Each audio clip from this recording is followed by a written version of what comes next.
Fluido de perforación. Fundamentos básicos. ¿Por qué es importante el fluido de perforación? Este es uno de los componentes principales utilizados en un taladro. Su principal función es servir de soporte al sistema de rotación en la perforación de un pozo, retirando del fondo los fragmentos de rocas cortados por la mecha.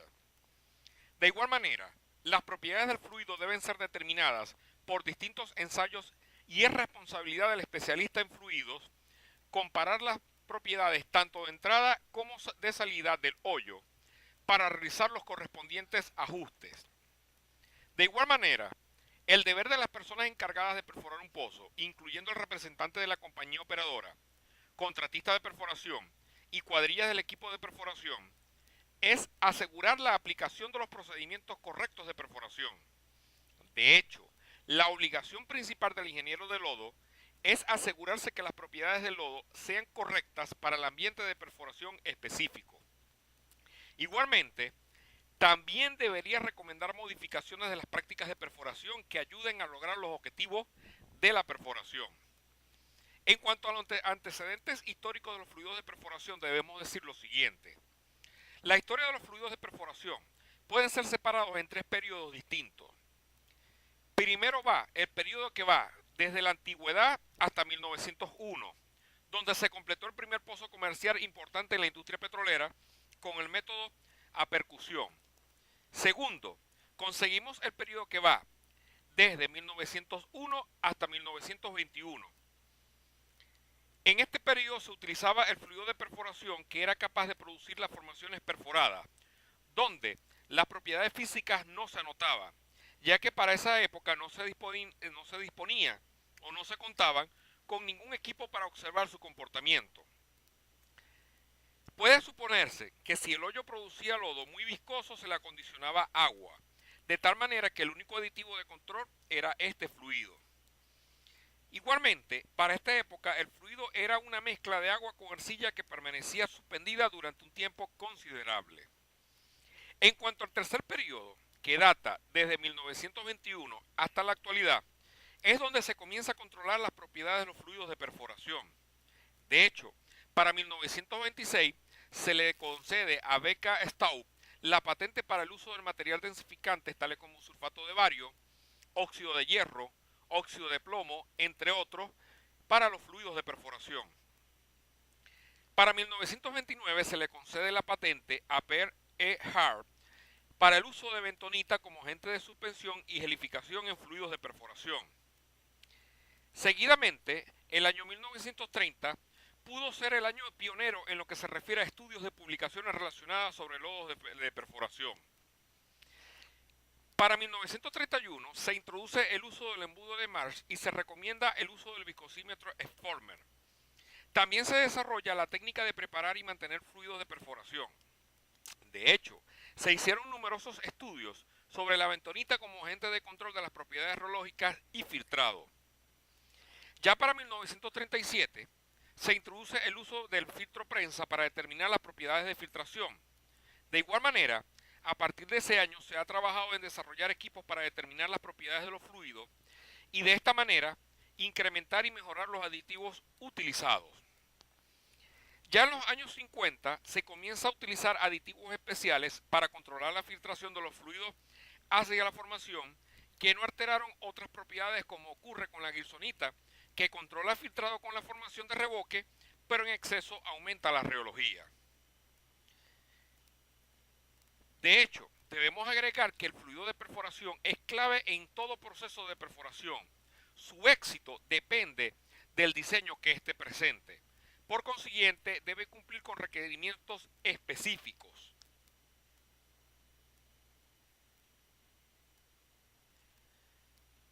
A continuación se presenta el sistema de circulación, que no es más que el recorrido que el fluido, una vez preparado en el área de preparación, valga la redundancia, es bombeado a través de las bombas de lodo, las cuales le dan energía o presión de circulación necesaria para ser bombeado fondo abajo, es decir, desde la superficie hasta la mecha, por dentro de las tuberías, que al salir a través de los jets o broca de la mecha, acarrean el material sólido llevándolo hasta superficie, fondo arriba, por medio de los espacios anulares que se generen en el mismo. Ahora bien, ¿cómo definirías el fluido de perforación? El fluido de perforación o lodo, como comúnmente se le llama, es un fluido de características físicas químicas apropiadas, que puede ser aire, gas o agua, petróleo, aceite o emulsiones que en combinaciones con diferentes contenidos de sólidos y productos químicos debe contribuir a mejorar la actividad de perforación de un pozo. Es importante resaltar que no existen dos sistemas iguales, aun en el caso de que los fluidos sean inicialmente muy semejantes. Los efectos diversos de los elementos de la formación y el manejo que se le haga de los fluidos en superficie introducirán diferencias. A pesar de ello, es posible establecer amplias clasificaciones de los fluidos de perforación. Seguidamente, la composición de los fluidos dependerá de las exigencias de cada operación de perforación en particular. De hecho, las operaciones de perforación deben hacerse atravesando diferentes tipos de formaciones, que a su vez pueden requerir diferentes tipos de fluido. Por consiguiente, es lógico esperar que varias mejoras sean necesarias efectuarles al fluido para enfrentar las distintas condiciones que se encuentren a medida que las operaciones de perforación se desarrollan y se hagan cada vez más profundas en búsqueda de hidrocarburos. En algunas áreas se puede iniciar la perforación con agua y arcilla de formación, creando así un lodo razonablemente bueno. En otras áreas pueden encontrarse formaciones como caliza, arenas o gravas que no forman lodo. Bajo tales casos será necesario agregar arcillas comerciales para suspender el agente densificante, aumentar capacidad de limpieza y controlar pérdida de filtrado. Por consiguiente, en su gran mayoría, los fluidos de perforación son base acuosa, donde la fase continua es agua. Sin embargo, en términos generales, los fluidos de perforación se componen de dos fases, líquidas y sólidas, las cuales hablaremos más adelante. Ahora bien, ¿cuáles serían los tres factores por los cuales la tecnología de los fluidos de perforación se rige? Veamos a continuación. Estos son el desempeño que esté presente durante las operaciones, la economía, es decir, el costo del fluido y por supuesto el más importante, todo lo relacionado con el entorno ambiental. Seguidamente surgen las siguientes interrogantes. ¿Por qué el fluido no debe ser tóxico? Muy sencillo, ya que puede contaminar al medio ambiente, así como también exponer en cuanto a materia de seguridad industrial a los trabajadores que preparan este fluido. ¿Por qué el fluido no debe ser inflamable? Recordemos que la mecha, al ejercer acción sobre la formación, genera fricción y a su vez causa calor. Por consiguiente, si se es bombeado o desplazado un fluido de perforación inflamable, se corre el riesgo de generar una explosión e incendio en el taladro durante las operaciones. ¿Por qué el fluido no debe ser corrosivo? Simplemente porque la gran parte del sistema de circulación lo componen elementos que están hechos de acero o metal, los cuales pueden afectar su estabilidad. De igual manera, ¿por qué el fluido debe ser inmune al desarrollo de bacterias? Recordemos que algunos de los productos químicos que son agregados al mismo son de origen orgánico, el cual al estar expuesto ante bacterias, estas pueden afectar el principio de funcionamiento de estos aditivos. Por consiguiente, afecta el comportamiento del fluido de perforación durante las operaciones.